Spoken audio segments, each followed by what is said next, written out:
আসসালামু আলাইকুম সবাই রে জানাই ঈদ মুবারক। ঈদ মুবারক দাও মা, আম্মা ঈদ মুবারক দাও। হ্যাঁ ঈদ মুবারক দিছে সবাই রে তারা। আসসালামু আলাইকুম। 22 তারিখে নিয়ে যেতেছি ঈদের জামাতে। আমাদের এখানে 9টার পরে জামাত,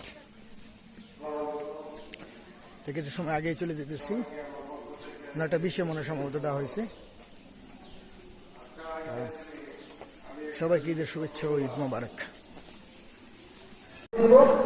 আবার আল্লাহু আকবার, এবার হাত ছেড়ে দেব। আবার দ্বিতীয় তাকবীর আল্লাহু আকবার, এবার হাত ছেড়ে দেব। চতুর্থ তাকবীর বলার পর আমরা রুকুতে যাব। রুকু সেজদার মাধ্যমে এখানে নামাজ শেষ হবে ইনশাআল্লাহ। এবং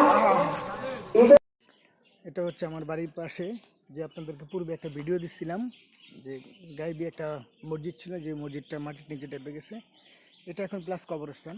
এখানে সবাই গ্রামের যাদের সম্পত্তি, তাদের আত্মীয়স্বজন যারা মারা গেছে, সবাই গ্রামবাসী মসজিদ এবং ওই ইয়ার জন্য, কবরস্থানের জন্য জিয়ারত করতেছে আর কি।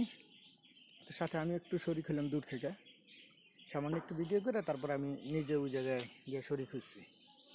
আপনাদের নিয়ে যাবো এখন আবদুল্লাহপুর কবরস্থানে। চলে আসলাম কবরস্থানে, যেটা আমাদের মূলত কবরস্থান।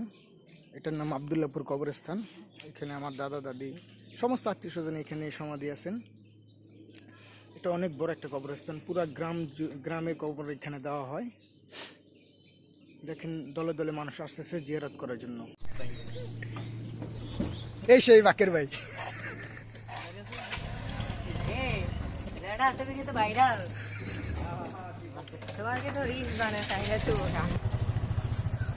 রাগ বেটা একটু নি,